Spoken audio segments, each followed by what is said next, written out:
Assalamualaikum warahmatullahi wabarakatuh. Perkenalkan, nama saya Yumana Friani dengan NIM C1C01708, jurusan akuntansi, dengan dosen pengampu Bapak Wirmi Eka Putra. Pokok pembahasan yang akan saya bahas yaitu tentang yang pertama yaitu konsep memelihara harta kekayaan, yang kedua yaitu bagaimana memperoleh dan menggunakan harta dalam syariat, yang ketiga yaitu akad atau kontrak atau transaksi, yang keempat yaitu transaksi yang dilarang, yang kelima yaitu riba dan jenis riba, yang keenam yaitu prinsip sistem keuangan syariah, dan yang terakhir yaitu berbagai jenis instrumen keuangan syariah. Konsep memelihara harta kekayaan. Memelihara harta bertujuan agar harta yang dimiliki oleh manusia diperoleh dan digunakan sesuai dengan syariat, sehingga harta yang dimiliki halal dan sesuai dengan keinginan pemilik mutlak dari kekayaan tersebut, yaitu Allah Subhanahu wa Ta'ala. Pengguna dan distribusi harta. Dalam penggunaan harta, manusia tidak boleh mengabaikan kebutuhannya di dunia. Namun di sisi lain juga harus cerdas dan menggunakan hartanya untuk mencari pahala akhirat. Ketentuan syariat berkaitan dengan penggunaan antara lain yaitu yang pertama yaitu tidak boros dan tidak sedikit, yang kedua yaitu memberi infak dan sedekah, yang ketiga yaitu memberi zakat sesuai ketentuan, yang keempat yaitu memberi pinjaman tanpa bunga, dan yang terakhir yaitu meringankan kesulitan orang yang beruntung. Bagaimana memperoleh dan menggunakan harta dalam syariat? Yang pertama yaitu harta itu merupakan salah satu sendi dalam kehidupan manusia, maka Allah memerintahkan manusia untuk memperoleh secara halal. Yang kedua yaitu seseorang berusaha mencari karunia Allah dengan sekuat tenaganya, maka Allah meminta kepada orang tersebut untuk memohon kepada Allah kiranya Allah melimpahkan karunia-Nya itu dalam bentuk rezeki.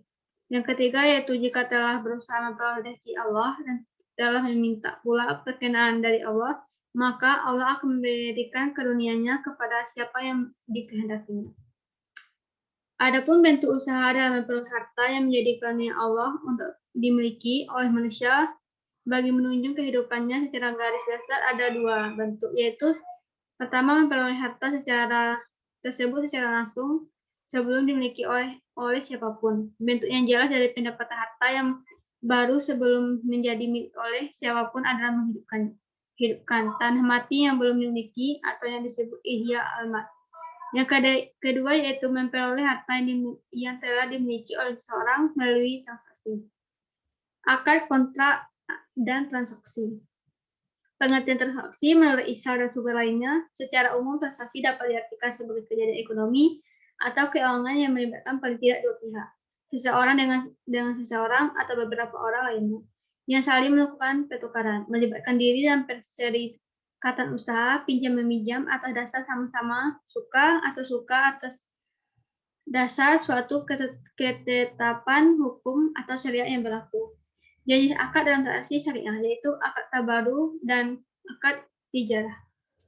Transaksi yang dilarang. Aktivitas bisnis terkait barang dan jasa yang diharamkan Allah, aktivitas investasi, perdagangan, atau semua transaksi yang melibatkan barang atau jasa yang diharamkan oleh Allah seperti babi, khamar, dan minuman yang memabukkan, narkoba, dan sebagainya.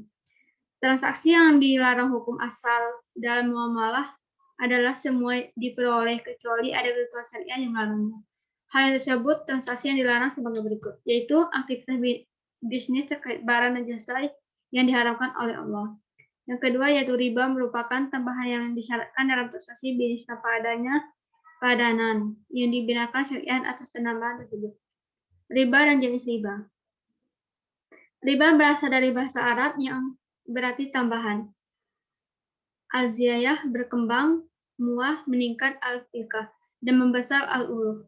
Umar Syarihis mendefinisikan riba sebagai tambahan yang disyaratkan dalam transaksi bisnis tanpa adanya padanan akibat yang digunakan syariat atas penambahan tersebut. Secara besar, riba dikelompokkan menjadi dua. Masing-masing adalah riba utang piutang dan riba jual beli. Kelompok pertama berbagi lagi menjadi riba qard dan riba qawlidi. Adapun kedua kelompok riba jual beli tersebut menjadi bidaldal dan ribah, yaitu riba qard dan riba qard, yang kedua riba dan jahiliyah, yang ketiga riba dakwah, dan yang keempat riba nasiah. Prinsip sistem keuangan akuntansi syariah. Yang pertama, anjuran bekerja atau berniaga. Islam mengajak manusia untuk bekerja atau berniaga. Yang kedua, konsep kepemilikan harta yang baik harus memenuhi dua kriteria, yaitu diperoleh dengan cara yang sah dan benar. Yang ketiga yaitu pengguna dan distribusian harta dalam penggunaan harta. Yang terakhir yaitu memperoleh harta. Memperoleh harta adalah aktivitas ekonomi yang masuk dalam kategori ibadah muamalah. Berbagai jenis instrumen keuangan syariah. Instrumen keuangan syariah primer. Berdasarkan teori akad sebagaimana dijelaskan, dapat diformulasikan kontak-kontak keuangan yang kemudian dikenal dengan instrumen keuangan. Yang pertama yaitu mudrabah, kedua musyarakah, ketiga murabahah, keempat salam dan salam paralel, kelima istinah dan istinah paralel, keenam ijarah dan ijarah mutahiyah bitamil, ketujuh wadiyah, keempat qor dan qor hasan, kesembilan saf, ke-10 wakalah, ke-11 kafalah, ke-12 hiwalah. Instrumen keuangan syariah sekunder, yaitu dana mudarah, saham biasa perusahaan, obligasi muqaradah, obligasi bagi hasil, saham preferen. Terima kasih, itulah yang dapat saya sampaikan. Lebih dan kurang saya mohon maaf. Assalamualaikum warahmatullahi wabarakatuh.